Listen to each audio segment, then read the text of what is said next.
एक आदमी राजा के पास नौकरी मांगने के लिए आया। उससे उसकी काबिलियत पूछी तो वो बोला कि आदमी हो चाहे जानवर, मैं शक्ल देखकर उसके बारे में बता सकता हूँ। राजा ने उसे अपने खास घोड़ों के अस्तबल का प्रभारी बना दिया, मतलब ध्यान रखने वाला। कुछ ही दिनों बाद राजा ने उससे अपने सबसे महंगे और मनपसंद घोड़े के बारे में पूछा तो उसने कहा नस्ली नहीं है। राजा को हैरानी हुई। उसने जंगल से घोड़े वाले को बुलाकर पूछा तो उसने बताया घोड़ा नस्ली तो है, पर उसके पैदा होते ही इसकी माँ मर गई थी, इसीलिए ये गाय का दूध पीकर पला बड़ा है।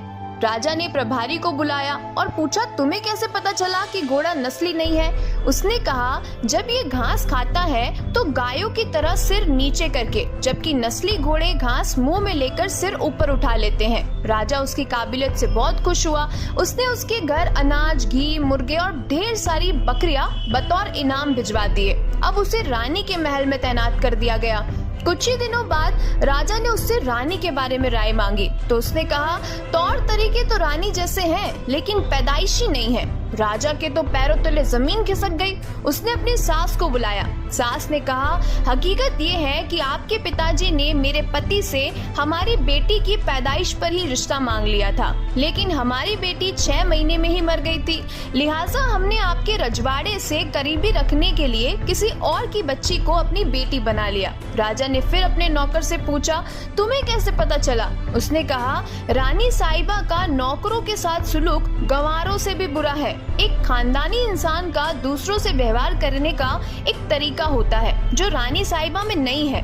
राजा फिर उसकी पारखी नजरों से खुश हो गया और फिर से उसे बहुत सारा इनाम देने के साथ उसे अपने दरबार में ही तैनात कर लिया। कुछ वक्त के बाद राजा ने उससे अपने बारे में पूछा। नौकर ने कहा अगर जान की सलामती हो तो कहूँ। राजा ने वादा किया तो उसने कहा ना तो आप राजा के बेटे हो, ना ही आपका चाल चलन राजाओं वाला है। राजा को बहुत गुस्सा आया, लेकिन जान की सलामती का वचन दे चुका था। राजा सीधा अपनी माँ के महल पहुँचा। माँ ने कहा ये सच है, तुम एक चरवाहे के बेटे हो, हमारी औलाद नहीं थी तो हमने तुम्हें गोद लेकर पाला। राजा ने फिर नौकर से पूछा बताओ तुम्हें कैसे पता चला? उसने कहा जब राजा किसी को इनाम देते हैं तो हीरे, मोती और जवाहरात की शक्ल में देते हैं, लेकिन आप भेड़, बकरियां और खाने पीने की चीजें देते हैं, और ये रवैया किसी राजा का नहीं, किसी चरवाहे के बेटे का ही हो सकता है। कहानी यही खत्म हो जाती है। कहने का अर्थ है कि व्यक्ति की असलियत की पहचान उसके व्यवहार से होती है, चाहे वो राजा बन जाए या रानी बन जाए, लेकिन उसका व्यवहार ही बताता है कि उस व्यक्ति की असलियत क्या है।